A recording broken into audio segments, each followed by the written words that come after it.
Warahmatullahi wabarakatuh. Perkenalkan, nama saya Neni Puspitasari.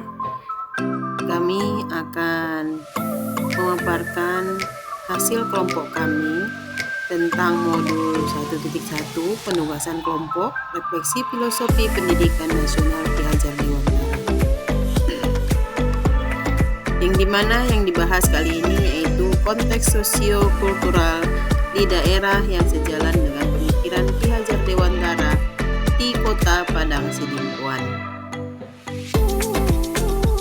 Anggota kelompok kami yaitu kelompok B dari kelas 1186 yaitu Pak Didi Suprapto, Bapak Ansyaruddin Siregar, Bapak Mustafa Husein Pulungan, saya sendiri Neni Puspitasari, Ibu Judil Rahayu, dan Ibu Erlis Triana Rambe.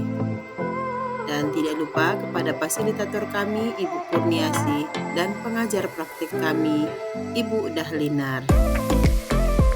Kita mulai saja konteks sosiokultural yang pertama yaitu apa kekuatan konteks sosiokultural di daerah Anda yang sejalan dengan pemikiran Ki Hajar Dewantara. Yang kedua, bagaimana pemikiran Ki Hajar Dewantara dapat dikontekstualkan sesuai dengan nilai-nilai luhur kearifan budaya daerah asal yang relevan menjadi penguatan karakter murid sebagai individu sekaligus sebagai anggota masyarakat pada konteks lokal sosio-budaya di daerah Anda. Yang ketiga, sepakati satu kekuatan pemikiran Ki Hajar Dewantara yang menebalkan laku murid di kelas atau sekolah Anda sesuai dengan konteks lokal sosial budaya di daerah Anda yang dapat diterapkan. Yang pertama, kekuatan konteks sosial kultural di daerah yang kami sendiri yaitu Kota Padang Sidimpuan. Di Kota Padang Sidimpuan merupakan salah satu kota yang memiliki masyarakat yang majemuk, terdiri dari banyak suku bangsa yang bersatu. Di antara suku yang paling dominan yaitu suku Batak Mandailing. Pada suku Batak Mandailing ada persatuan yang dinamakan dengan Dalihan Natolu. Dalihan Natolu mempunyai arti yaitu tungku yang tiga. Adalah konsep filosofi atau wawasan sosial kultural yang menyangkut masyarakat dan budaya Batak Mandailing. Tiga tungku tersebut adalah yang pertama, Somba Hula Hula. Maksudnya sikap sembah atau hormat kepada keluarga pihak pemberi istri atau ibu disebut juga dengan mora. Yang kedua, Elek Marguru atau sikap membujuk atau mengayomi anak perempuan dan pihak yang menerima anak perempuan. Ini disebut juga dengan anak perempuan. Yang ketiga, Manat Perjuangan Tubuh atau sikap berhati-hati kepada teman sebaya. Ini disebut juga dengan kaham. Peran dari Dalihan Natolu akan mencegah dan menyelesaikan konflik antara masyarakat Kota Padang Sidimpuan tersebut, yaitu dengan 1. Mempererat kekerabatan.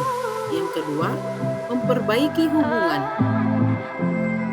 Ada beberapa kekuatan konteks sosial kultural Dalihan Natolu di daerah Kota Padang Sidimpuan yang sejalan dengan pemikiran Ki Hajar Dewantara. Yang pertama, nilai-nilai gotong royong. Gotong royong merupakan salah satu nilai luhur budaya yang kuat di daerah.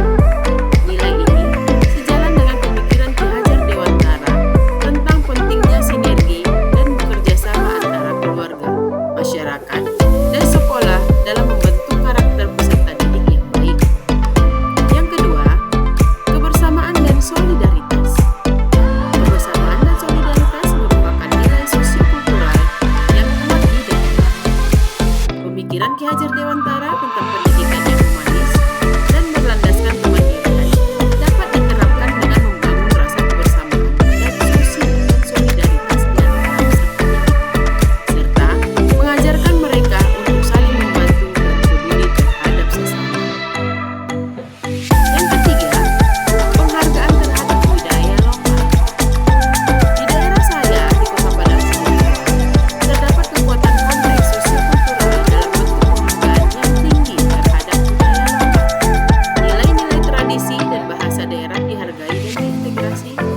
diintegrasikan dalam pendidikan sesuai dengan semangat Ki Hajar Dewantara.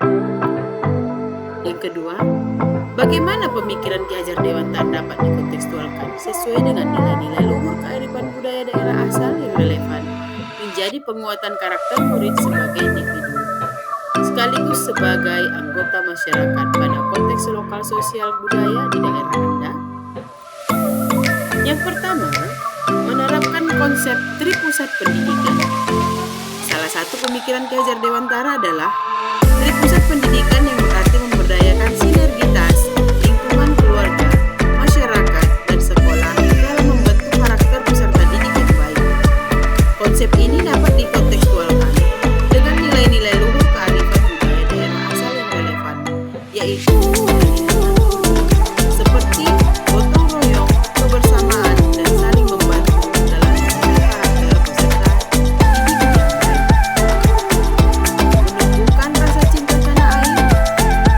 Pemikiran Ki Hajar Dewantara pendidikan yang humanis dan berlandaskan kemandirian dapat dikontekstualkan dengan nilai-nilai luhur kearifan budaya daerah asal yang relevan, seperti rasa cinta tanah air dan kecintaan terhadap budaya lokal.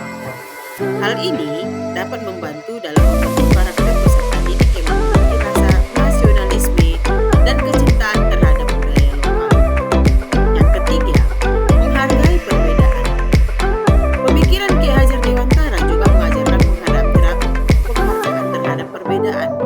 Dalam konteks sosial budaya di daerah, mengintegrasikan nilai-nilai kearifan budaya daerah tidak hanya memperkaya pengetahuan, tetapi juga membentuk sikap rendah hati, bekerja sama, dan rasa saling menghormati.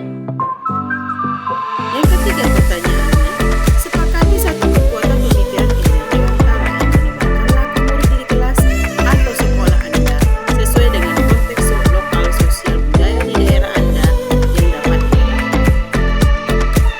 kekuatan pemikiran Ki Hajar Dewantara yang menebarkan laku murid di kelas atau sekolah kami sesuai dengan konteks lokal sosial budaya di Kabupaten Sidoarjo. Yang pertama, nilai-nilai gotong royong. Yang kedua, kebersamaan dan solidaritas. Demikianlah hasil pembahasan kami. Sekarang kami akan menyimpulkan dari pertanyaan pertama, kedua, dan ketiga. Dalam upaya membangun pendidikan yang berkualitas, integrasi antara pemikiran Ki Hajar Dewantara dan kekuatan konteks sosial kultural di daerah kita adalah kunci kesuksesan. Melalui pendidikan yang menghargai warisan budaya sambil merespon tuntutan zaman, kita membentuk individu yang tidak hanya cerdas secara akademis, tetapi juga berdaya dalam menghadapi tantangan global tanpa melupakan akar budaya dan nilai-nilai lokal yang menguatkan. Dengan memahami dan menghormati nilai-nilai serta prinsip-prinsip dari Nato, dapat diciptakan sinergi yang positif antara kekuatan sosiokultural lokal dan implementasi prinsip Ki Hajar Dewantara untuk mencapai pembangunan yang berkelanjutan dan inklusif di daerah Batak maupun di tempat lain yang memiliki konteks budaya serupa. Demikianlah hasil kerja kelompok kami dari kelas 1186. Demikian, salam. Semoga berbahagia. Assalamualaikum warahmatullahi wabarakatuh.